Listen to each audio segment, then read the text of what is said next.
What is going on, guys? It is MurderInc here, back with another champion spotlight video. Today we're going to be talking about the current fusion Astralon. He is a Sacred Order legendary attack-based champion, and plarium is actually leveled up with their graphics game. I didn't really think it was possible, but they did an outstanding job on this champion. Let's take a look at his aesthetics. I'm going to be giving you all the information you need to determine if you want to fuse this champion, where you want to use him, so on and so forth. So let's get right into it and talk about first the aesthetics of this champion and just how cool this guy looks. As we can see here, we have these amazing wings. We have him dual wielding these swords here. The only thing I think they could have done a little bit better on, if I had to really be nitpicky, is kind of the halo. It seems a little bit extra if you ask me. I think they could have done a better job overall with that halo, but overall this champion looks absolutely amazing, and like I said, they definitely leveled up with this guy. So now that we went over how he looks, let's get into his skills and see what those animations actually look like. Alright guys, so the first skill we're going to be talking about is this A1 ability called Hellbinder. Attacks one enemy 2 times, has a 30% chance of placing a 60% defense down debuff for 2 turns. If Countless Licks is on the team, it will join on the attack.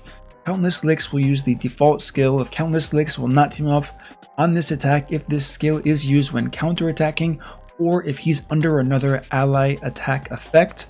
And obviously, as we can see, damage based. So let's take a look and see if the animation matches kind of how this champion looks with the upgrade here. So here's that A1 ability. Alright, for an A1, easily the most impressive A1 I've seen in this game. Let's just one more time. Very majestic. If this is the route they're going for every single new champion, this game is, like I said, ascending, next level, whatever you want. Moving on to the A2 here, Divine Imminence. This is a 3-turn cooldown. Attacks one enemy will ignore defense up, strengthen, and ally protection buffs. Revives a random ally with 40% HP and places a shield buff on them equal to 20% of their max HP for 2 turns if the attack actually kills a champion. Also places a shield buff on this champion equal to 20% of their max HP for 2 turns if this attack also kills a champion. Once again, attack based. Let's see what this A2 looks like after that amazing A1. Can we one up the current animation? I have a feeling we're going to, but let's just take a look. Okay, an awesome dash. I'm not sure if there's ever been a dash like that before. And you do have to ask yourself, will this speed up runs in the long run, since he's not going to be as fast as a ranged champion, but maybe if they do this in the future for all melee champions, this could definitely speed up a lot of runs. So I'm interested in looking into that more. So now we have this A3, Light of Sanctity. This is a 4-turn cooldown, removes all buffs from targets under Veil or Perfect Veil buffs, then places a 25% weaken debuff on enemies who have had the Veil or Perfect Veil buffs removed, then attacks all enemies. Also has a 75% chance of placing a stun debuff on all enemies for 1 turn. Let's take a look and see what this Light of Sanctity A3 looks like. Alright, this guy doesn't cease to amaze me. Every single skill one-upping the previous skill. You love to see it. Really quickly going over the passive, Emissary. Fills this champion's turn meter by 3% every time an ally is hit. Decreases incoming damage by 25% if the attacker's HP is lower than this champion's. So really cool kit overall. Let's talk about how you're going to gear him, what his masteries look like, and where you can use this guy to your success. Alright guys, so the first thing I do want to talk about is, in my opinion, there are going to be 2 main builds for the champion Astralon. Wherever you want to use him, I'm going to be going over a damage dealing accuracy build, then a kind of CC oriented, a little bit of damage, but you're really focusing on the CC ability this guy has, giving him some survivability, so on and so forth. That's going to be more for the early to mid than the start of late game players. And then the build I'm going to show you first is going to be the late game to end game players that want to build this champion. The first build I'm going to show you that's kind of a hybrid of damage as well as accuracy is going to be a little bit more difficult to build, but if you are in the end game you should have the gear to do it, and we're going to go over what you need on which pieces. So let's start off with the masteries, what we're talking about here. Now this is the mastery tree that I would highly recommend. This is kind of a damage dealing build, but instead of taking that defense tree, which we commonly see, we are going to the support tree. Now the reason why I did decide to take Spirit Haste on this champion is because there is a revive aspect to this champion. Even though we're building him with damage dealing abilities, he's most likely going to be paired with the reviver, whether it's arena, dungeons, so on and so forth. So even if he does get revived, if there's some bad RNG, another champion dies, this guy has the chance to one-shot an enemy, revive the second champion, and you can be on your merry way with any progression or clearing content that you are currently doing. That's kind of why I took Spirit Haste, just in case there are any questions there. Obviously we have Helm Smasher here, all of the damage amplification masteries on the offense tree, so this is my preferred build for this first Astralon build. Next thing I want to talk about is what kind of gear should we be putting on this champion. So for gloves, I highly recommend going crit damage main stat with crit rate substats. For the chest piece, this is kind of where you have to look at your account, see what's going to fit you best. I would personally run an attack percentage chest piece. However, you can opt to swap in accuracy on the chest if you are running low or don't have a good accuracy banner.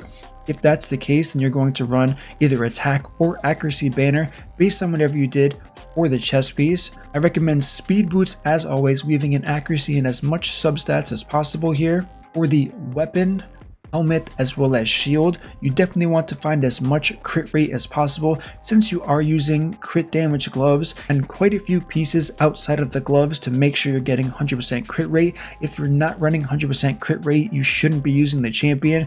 That's just baseline, so never run under 100% crit rate. I know other people have shown builds without it. They say it's worth the risk. The only time you can get away with under 100% crit rate is if you're doing clan boss, because it's 50 turns, and as far as consistency goes, you can kind of get away with 85%. The threshold of damage isn't that big of a swing. However, if you're using a wave clearing champion and you don't have any attack critical increase aura or an affinity bonus on your side, 100% crit rate all the way, no questions asked. As far as the ring, I would go attack percentage. If you find you're struggling a little bit on survivability, you can go HP ring with attack percent substats, and obviously the neck piece is going to be crit damage as well. As far as which set you should use, on the current Astralon I'm using here, we do have a crit damage set, an accuracy set, as well as a cruel set. If you want to go savage, that's definitely an option. However, that's probably going to be overkill in most cases, even in the arena, based on this hybrid kit and what he can do since he has so many tools to his advantage. So I would kind of take a second thought on using straight savage, building him for straight damage, because he does offer a lot in his kit already. Now the next thing to talk about here is in fact going to be the books. We have 4, 8, 12, 13 books that you do need to fully book this champion. Let's see if it's actually worth it. So the A1, we do get the debuff chance up to 50% of placing that defense down. In my opinion, this really isn't needed. You could use him for clan boss and there can be some type of synergy there. However, increasing 20% isn't that big of a deal based on where I'm going to show you he's going to shine the most. And then we have this A2 here, decreasing the cooldown by 1. Obviously, every single damage increase is very strong, and anytime you are actually booking a champion, so that is something to consider. However, is this necessary? I honestly don't think the A2 needs to be booked either, because this champion's strong, but if you're using him waves in dungeons, you're probably going to have a turn meter booster, so 3 turns or 4 turns isn't really going to make the difference. And in arena, honestly, if you have to use this more than once, you're probably dead. Let's just be honest. And honestly, if you are taking this guy in arena and you have to use Divine Imminence twice, you're probably dead already. So let's just be true with ourselves there. Next, we have Light of Sanctity. This going from a 5-turn cooldown to a 4-turn cooldown. This is important, but it also isn't important. You are getting a 100% chance to stun based on your accuracy. That's definitely an important part. The cooldown reduction isn't as important. It makes more sense in dungeons than it does in arena, especially since you kind of want to do a lot of damage. And CC Sem, making sure your team goes twice there, so we can use this A2 ability right after that. So this is kind of up to you. I think as far as a priority system, not that we can actually pick where our books go, you would definitely want it to go into the A3, get it fully maxed out, or at least 100% chance of stunning these champions, and then move on from there. Alright, so now we're going to take Astralon into stage 20 of the dragon, get some gameplay in here. We have Royal Guard, Lydia, Kymar, Sifi, as well as this hybrid damage slash accuracy Astralon here. So let's see what he can do. We'll put this on 1x speed. Hopefully we have things cycling, so it's a pretty smooth run overall. So this is that stun ability. We had 1 resist to the far right. Now Royal Guard's gonna go, and the cooldown was reset. Unfortunately, it's not going to be a kind of perfect run through on what we're looking for here. And as we can see there, he is going to use his A3 even if it's on 1 target. So one thing to notice on the AI, just because there's only 1 target doesn't mean he's not going to use the A1 like that, or the A2 like that, where he really should. In theory, he's still going to use that A3, prioritize the stun in his AI, which is a little bit unfortunate and underwhelming for dungeons overall. However, it's not a huge deal. He's doing a decent amount of damage. We don't have any debuffs on these mobs here, so that is something to consider. And we're going to cycle through. I think his A3 is coming up once again. Okay, so no, just the A1 for now. So we are going to cycle through. He is mitigating a decent amount of damage, but he does have strengthen and defense up, so that's pretty much the key factor there. He isn't really built to survive. We have Sifi, we have Lydia, all of these tools to our advantage here. And now the A3 is going to come out once again, kind of like Royal Guard. If there are 1 or 2 champions, Royal Guard's still going to use that takedown. You really hate to see it, and it's, in my opinion, a very big flaw overall. In a champion's design, their AI should be able to pick up that there's only 1 enemy in front of them, and it should say, okay, I have an AoE ability, or I have an A1 ability, or an A2 that's a single hit, so I'm going to elect to use this instead. So overall, he's not really meant for boss damage. I guess if you wanted to focus on strictly boss damage, you would definitely go with the second build that I'm going to show you a little bit later on, maybe give him War Master. But as far as this, he's kind of a wave clearer, damage dealer, CC champion. He does have a lot to his kit, very useful overall, so I'm really happy with that, and I think this is a great champion. As of right now, I mean, 137,000 multipliers definitely look very decent here. We might lose him to poisons. Let's kind of see how this plays out here. And it looks like we should be fine since we do have the weaken. I just forgot, so let's put this back onto 2x speed. I was like, why is this run taking so long? This should be much faster. Okay, so this champion isn't as bad as I thought. Don't be expecting a 3-minute run with this new fusion champion here. If you thought that, I'm sorry, I was definitely trolling there for a second. Okay, perfect. So to quickly break down the damage recap, you can see Royal Guard and Astralon. Those are the 2 we really want to focus on here. So as we can see just behind me, we have 2 million damage from Royal Guard, 1.3 million damage from Astralon. So for someone that has enemy max health like Royal Guard, the fact that he only did 700,000 more damage is pretty impressive, since we didn't stack full damage on Astralon. We did weave in some accuracy and a respectable amount of accuracy. So just in case you're actually curious on what this guy's stats actually are, let's take a look. This current build of this champion's running 28,000 health, 5.5 thousand attack, 1.7 thousand defense, 212 speed, 103 crit rate, 278 crit damage, and 284 accuracy. Now, one important thing to notice that we didn't talk about earlier for this champion is his base statistics. What are we looking at here? How does that kind of fare? So for HP, we're starting out with 16,845 HP, definitely on the lower side to be expected with an attack-based champion. For attack, we have 1,619, which is extremely high. Most champions sit between 1,300 to 1,400. This guy's at 1,600. I believe the highest is at 1,700, just under 1,800, so we do have that going for us. Defense extremely low. Kind of the trade-offs here. He can't be too insane. He's not a void legendary, so all of these things you have to keep in mind. So 837 base defense, once again very low. Speed 102, can't complain about that. Definitely in the higher threshold. 63% crit damage to be expected, and finally 30 resistance. Now that we talked about that, let's head straight into the arena, see what this guy can do with this hybrid build here against some of these teams. So we're starting with Lissandra, Sifi, Lydia, and then finally our new fusion. So obviously we're going to start with the turn meter boost, turn meter decrease, Let's try to debuff them. We're not going to get the debuff on Raglan, which is something to consider. Now let's use this. We are going to have a revive here. It's going to get... Okay, or we're just going to one-shot all of them. I should have done that in one-time speed. I apologize. We will go next, try this again, and see how cool this champion actually is. Alright, we're going into our second battle. We are going to put this at one-time speed. I'm going to stop trolling, make this a proper showcase here. Let's decrease the speed of their team. Let's go ahead and use this defense down and weaken on them. Now we'll get to see this A3 Light of Sanctity in slow motion to see how much damage he's actually going to do here with this hybrid build. Once again, plenty to one-shot the entire team. Thank you, Mr. Anderson. Alright guys, so what we're going to do here is we are going to test our new fusion against Duchess. He does have some synergy as far as countering a Duchess goes, so I am interested to see what's actually going to happen here. Let's go ahead and place this defense down and weaken. Probably, yes, we'll do that first. Duchess will hopefully go. Who do we want to kill? Probably Madame Sarah. She's really the only issue that I can see coming forward here. Let's use this A2 ability, 146,000. Easy clap. Let's go ahead and sleep. Yes, Umbral Enchantress.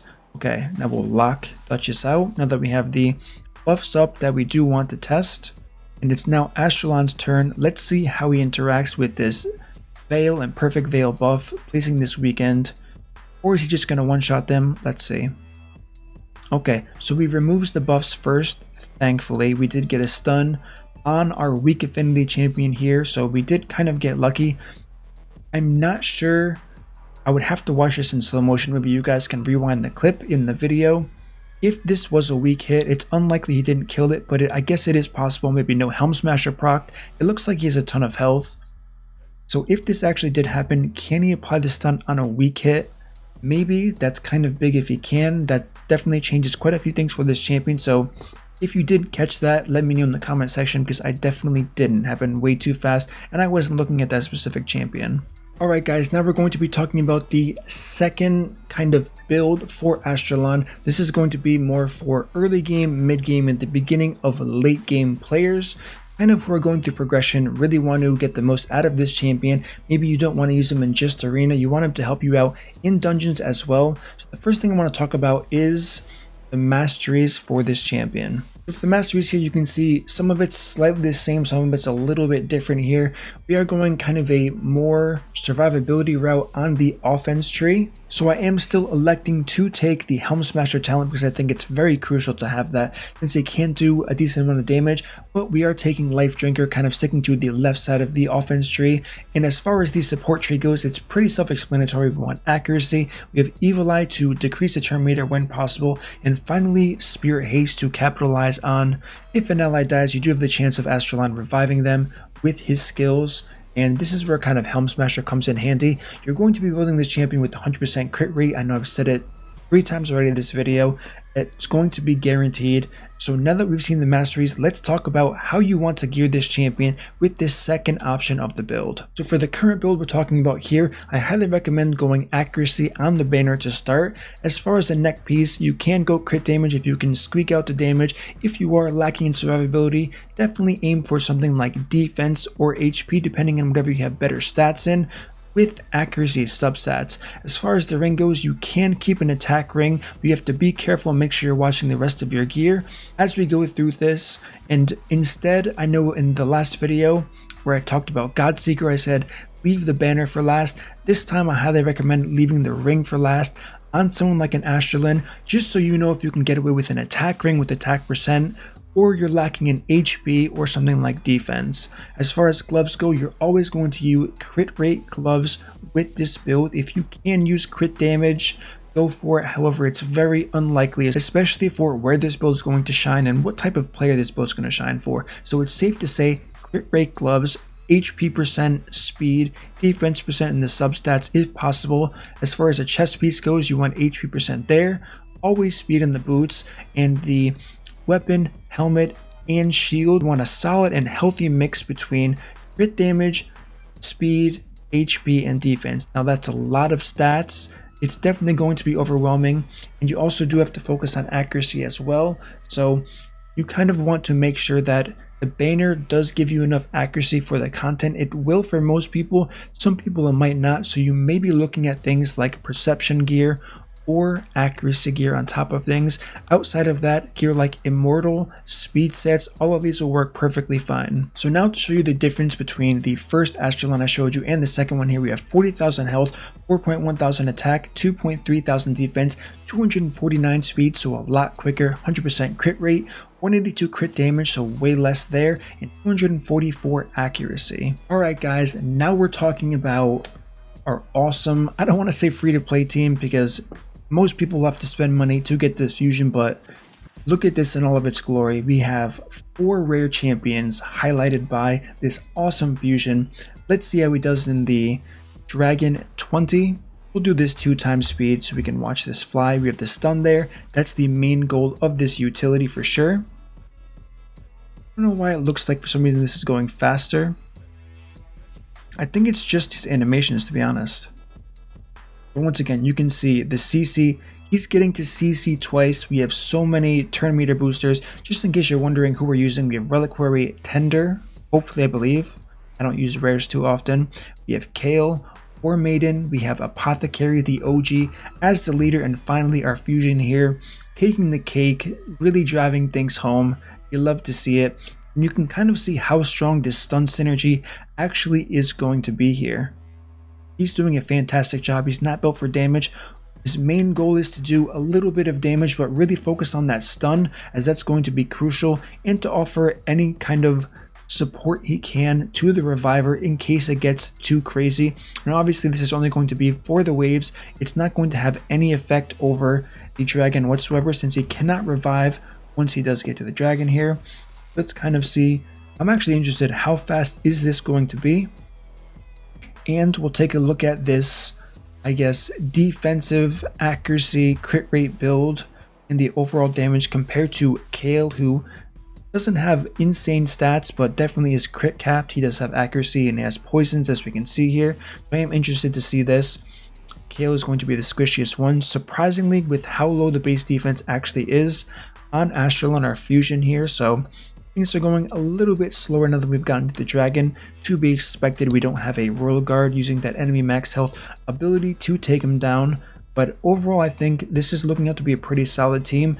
And this is going to let you apply this to any dungeon you're currently working on, whether it's Ice Golem progression, whether it's Spider. You even have the option to use this guy for Spider. You have an AoE 100% chance, obviously based on accuracy, to stun every single spiderling.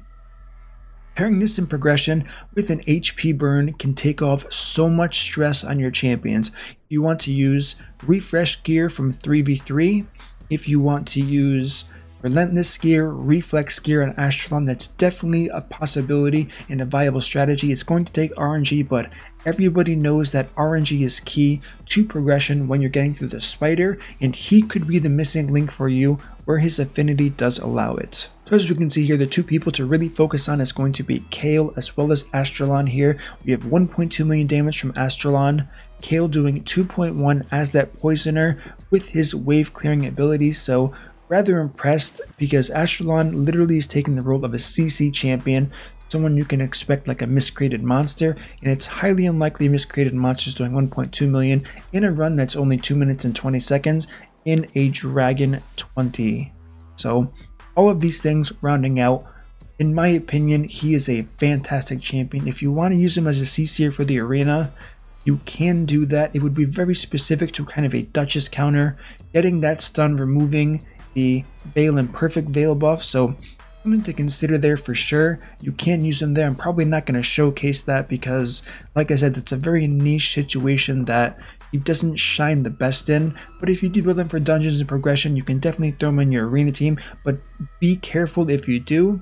Don't expect him to be your one-shot champion like we just saw with the other build. It's going to be decently different. Now, outside of that, the only places I haven't really talked about are going to be Doom Tower and the clan boss. Starting off with Doom Tower, what we just saw with the 2 builds, you can apply that straight to Doom Tower. As far as the bosses go, Nothing really jumps out to me personally. Maybe you guys found a boss that you would really like to use Astralon in. For me, I couldn't see it, but let me know in the comments if you found something that I possibly overlooked for a boss where he can help you out. As far as wave clear goes, once again, it's self-explanatory. You can pick either the first build or the second build for damage dealing or kind of CC oriented, and see which one's going to be best for Doom Tower.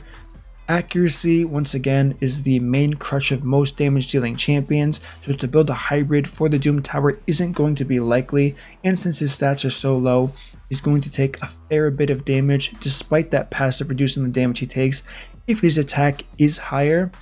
Now talking about clan boss, this is where it can get a little bit interesting. I personally, once again, don't see anything in the clan boss. We do have that defense down ability, so yes, you can get some use out of a speed team. It does have synergy with Countless Licks for the partner bonus. That's something to consider as well, but as far as what I would recommend, I have no guidance for the clan boss whatsoever. Outside of a speed team, using him for his raw damage in an unkillable team, possibly. You would have to see how he scales. If you're going to use him for unkillable, I highly recommend Fury gear on this champion or something like a toxic set if you're low on poisons. Outside of that, you can build him with accuracy, going for that defense down once again, but other than that, this is going to be the champion spotlight for the current fusion. Let me know what you guys think. Where are you going to use him? Are you going for him? I highly recommend, if you have the resources, if you have what it takes to get this legendary, do not skip him if he seems underwhelming to you. I personally don't see anything underwhelming about this champion, but if for some reason you do and you have the resources to do this, don't skip him. Not only does he look amazing, they can change him. They have changed many fusions. We've seen it time and time again. So something to keep in mind for all fusions. Moving on into the future as well, if you can get him, just take the time, use the resources you have. If you don't have to stretch yourself too thin, get this guy. As always, guys, if you enjoy this content, don't forget to smash that like button and subscribe, turn on the notification bell, and I will see you all in my next upload.